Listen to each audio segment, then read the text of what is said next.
Bakit, ma? Ano, aalis talaga tayo, hoy? Tapos ikaw lang yung naka-makeup? Ha? Ayusan mo din yan mga anak mo. Kikigil ako sa'yo. Oo na, ma. O, dinala mo na yan. Pinigigil mo ako aga-aga. Sinasabi ko sa'yo, tatamaan ka talaga. O, kunin ko lang yung bag ko, halis na tayo. Ayusan din daw kita, nak. Ay, teka, nak, parang bagay sa'yo to. Sige, lagay na natin to. Ayan. Ay, islay ka dyan, nak. Wait, picturean kita. Ay, huwag mong tanggalin. Ang likot mo naman. Ayan, mamaya na kita lang lagyan ng lipstick pag aalis na tayo. Gusto ko paglaki mo, nak, mayaman yung mapapangasawa mo, ah. Mamaya na yung lipstick mo. O ikaw dyan, nak, mag-ready ka na. Magti-tiktok tayo, ikaw yung mag-twerk, ha. Mag-ready kayo, ah.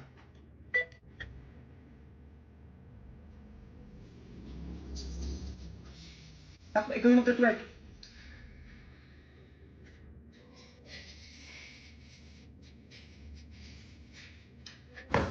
Ano ba naman yan, nak? Twerk yun, hindi ganito, oh.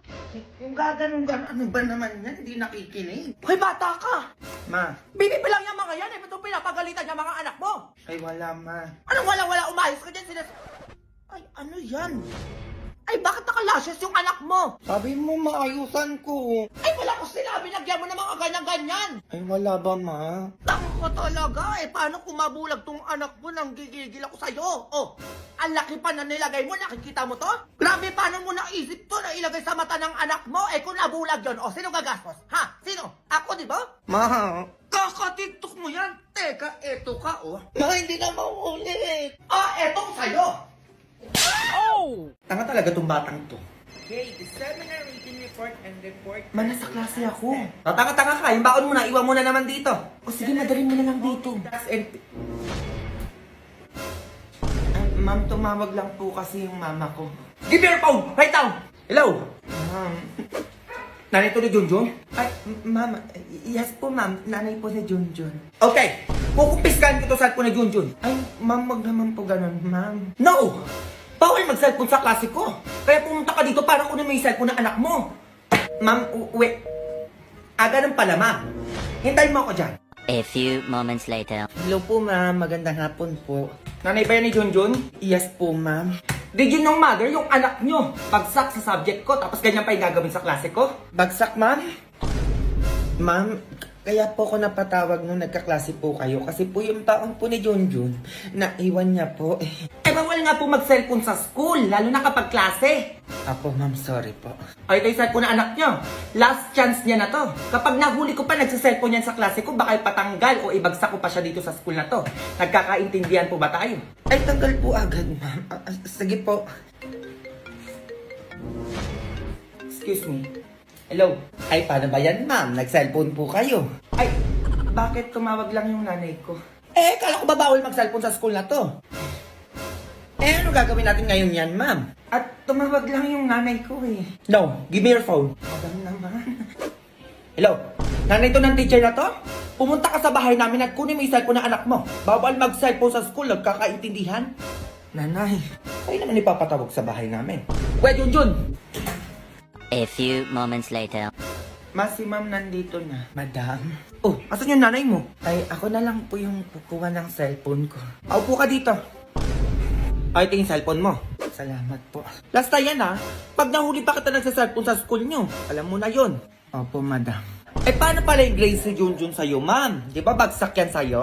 Ay, madam, kayo pa ba? Diyos, ipapasa ko na lang po yung anak nyo. Opo, 98. 98 po, ma'am. 98 na po yung grade sa akin ni Junjun. Opo, parang almost perfect na. Opo, nakakahiya naman po kasi sa inyo. Ayun, madali naman pala kausap. O, pasado ka na, Junjun. Ma'am, pwede na kayo mauwi. Bye, ma'am! Pag ginanyan mo, go. Working on a Grammy, meanwhile, pussy popping with your man in Miami. Ma! Oh, ay pinapatawag ka daw sa guidance, ma. Sabi ng teacher ko. Guidance, bakit na naman? Ay, yung about ata sa ginawa mong project sa akin, ma. Project? Anong project? Ang tara, punta tayo sa school nyo. A few moments later. Ma'am? Ikaw yung nanay ni Junjun? Ay, opo, ma'am. Bakit niyo po ako pinatawag? Ay, naku nanay, ay ang anak nyo. Bakit na naman, ma'am? Naku nanay, siya po ang pambato ng school namin. Ako, ma'am? Pambato? Saan naman po, ma'am? Sa tagisan ng talino po, opo, sobrang ganda at walang katulad yung nagawang tula ni Junjun. Ayan po, basahin nyo. Anong tula? Wala naman akong ginawang ganun. Ano ba yan, ma? Ay, hindi po ako gumawa niyan, ma'am. Si mama po. Ay, ma'am, si Junjun po talaga yung gumawa niyan, opo. Marunong tong tumula si Junjun. Di ba, Junjun? Ma'am, di pa ako marunong nun. Tumula ko na, dalian mo. Ako ay may alaga. Asong kamukha ni ma'am. Hoy, ano pinagsasabi ng anak mo? Ay, nagbibiro lang po yan si Junjun, ma'am. Umayos ka, Junjun, sinasabi ko sa'yo, tatamaan ka sa bahay. Ay, isa pa po, ma'am. Ay, ma'am, ilalaban ko yung estudyante mong si Junjun sa poster making contest sa ibang bansa. Ay, bakit? Ay, naku, ma'am, tingnan mo naman kasi yung drawing ni Junjun, no? Sobrang ganda. Eh, piling ko may malalim na meaning to, eh. Di ba, Junjun? Ay, hindi din po kayong gumawa niyan, ma'am. Si mama po. Ay, ganun? Ay, di yan, nanay mo na lang ang ilaban sa ibang bansa. Diyos ko, siya naman pala yung nag-drawing nito. Ay, ma'am, ginugay ko lang din po kasi yan. Ay, nagigigil ako, ma'am. Ikaw na bahala sa babaeng yan. Ay, ma'am, patulain na po natin si Junjun. Ako po, nakalimutan na natin, eh. Siguraduhin nyo lang mai-impress ako dyan, ha? Kung ang kilay ni ma'am hindi pantay, hininga niya pa ay amoy patay. Ay, ano nakakatawa? Ay, sorry po, ma'am. Tatawa-tawa kayo dyan, ha? Bagsak sa akin ang anak mo. Ay, ma'am, wag nyo naman po ibagsak. Magsiuwi na kayo! Baka di pa magwa ko sa inyo. Ay, uwi daw, Junjun. Ay, uwi daw? Antay naman yung kilay ko, ah. Ganda nga, eh. Huwag mo nang tangkaing lumaban pa. Sneya! Malabang ka pa, ha? Sneya! Mas ba nangyari sa anak ko? O ano yan? Ipananakot niyo yung anak ko? Naku, kahit sa inyo na yan, ay wala namang ginagawa yan sa bahay namin, kundi kain tulog lang. 1 milyon kapalit ang anak mo. Sneya, ibigay niyo na lang yung gusto namin. Kung gusto niyo pang mabuhay. Di ba kayo natatakot? Anong laban ng 2 sa 3? Yan ang akala niyo. Brilyante ng hangin. Tulungan mo ako sa mga pasnayang to. Sino sila? Ano kayo ngayon? Ngayon ko lang sila nakita. Sila mga Eternals. Maganda kayo. Malalakas sila. Inuutusan kita, Junjun. Ibigay mo sa akin yung 2 brilyanteng hawak mo.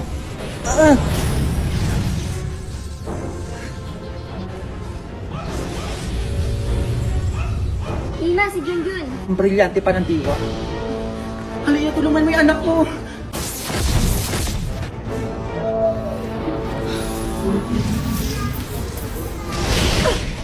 Pasneya.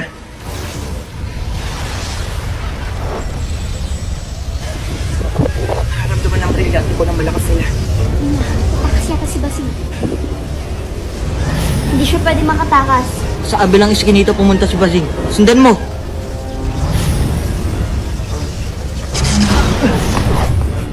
Sumuko na kayo, mga warka.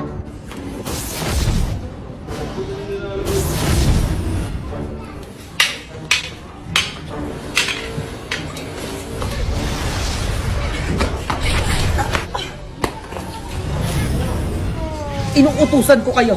Agata, pananggal lang. Hindi kayo nakapangyarihan ko utusan ng isip nila. Halika na. Hindi natin sila kaya. Di pa tayo tapos, ha? Sneya!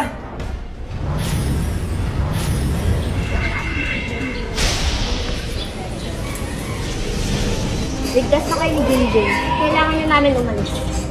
Pero kung kailangan mo kami, nandito lang kami. Maraming salamat sa inyo, ha? Brilyante ng hangin. Ibalik nyo na sila sa Debas. Susunod na yung mag-iingat ka.